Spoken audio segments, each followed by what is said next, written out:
So today we are going to learn about the classification of contracts.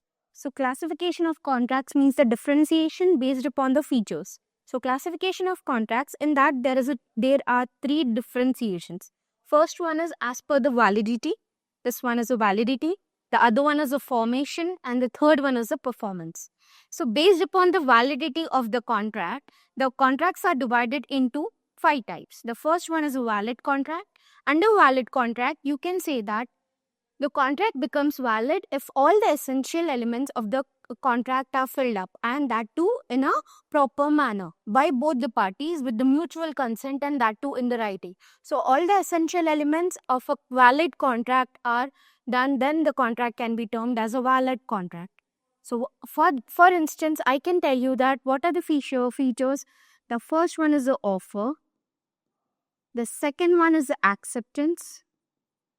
The third one is the consideration. Coming to the fourth one, the free consent. Fifth one is the legality of the object. Sixth one is the enforceability of the contract. Then the seventh one is the capacity to perform. So when all of these essential elements are filled up, then a contract can be termed as a valid contract. Coming to the second part, that is the void contract.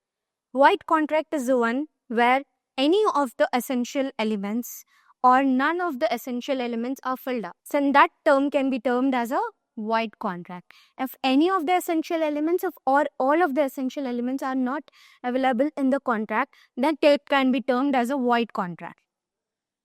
None of essential element is filled up.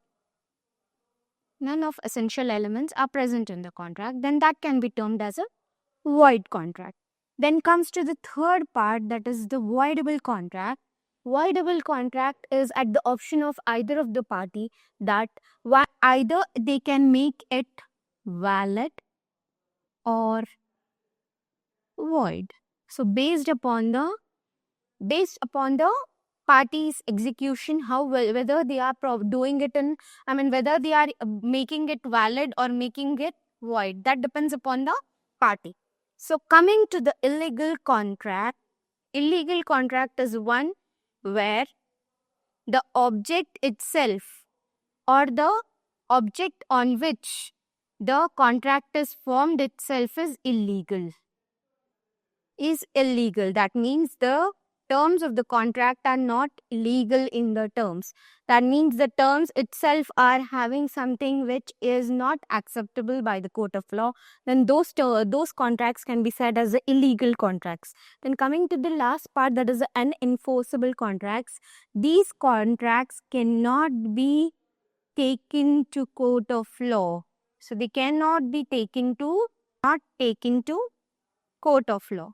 As the term itself says, that unenforceable, that means they are not supported by the law in order to be taken to the court of law. So those contracts can be termed as unenforceable contracts. Then coming to the next part of the contracts classification, coming to it, that is the formation, right? Coming to the formation part, first one is the express contract. Express contract itself means that whatever the terms of the contract are, that they are expressly said either in the form of writing or orally. So whatever terms are there, those are expressed in terms of words or written form, or they can be explained. So all those terms which can be explained can be termed as express, because they are expressly told or expressly known to both the parties. So that contracts are called as express contracts. Coming to the second one is the implied contract.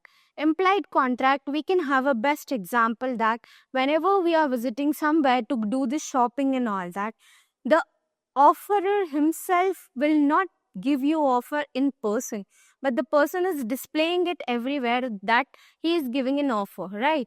And the other person, whoever is willing to buy that, will be giving the willingness or acceptance in return. So that is one where implied, everything is implied. They won't be properly expressed as such in words, but It is a kind of implied contract wherein the person himself will understand the terms of the contract, that both the parties are mutually consenting to the terms which are already there in the contract. No, they are not expressly saying it to be, yes, this is the contract, this is the term, but it is already understood by both the parties. No expression as such. Contracts, there is no expression, rather understanding the terms and mutual consent of both the parties is there to the terms, because both are understood that this can be the terms and they are both okay with the okay with the terms of the contract. Coming to the quasi contracts. So quasi contracts are the types of contracts which are not expressly said, but they are rather imposed by the court of law. So quasi contracts are parties need not have mutual consent for such contracts, but rather they are imposed by the court of law. But rather they are rather imposed by law. Like certain agreements or in certain contracts, there will be some things which are said that they have to be compulsorily done by the court of law. Then those contracts can be termed under the quasi contracts.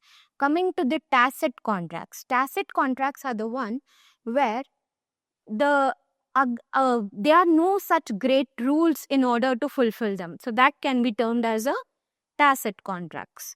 Coming to the third type of contracts, that is based upon the performance. So based on the performance itself is telling that either of the party or both the parties are fulfilling their obligations in order to form a very, very much greater contract. So that can be this can be coming under the performance.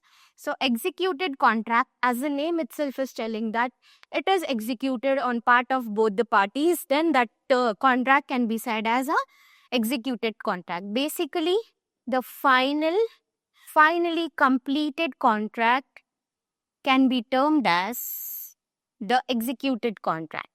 Coming to the executory contract, in executory contract, you will have either of the other party need to still fulfill the obligation.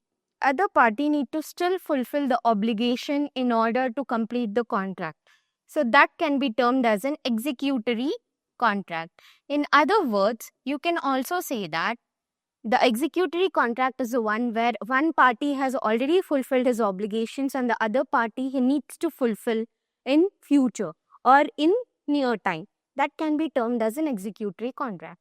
Coming to the unilateral contract, here both the parties are not required.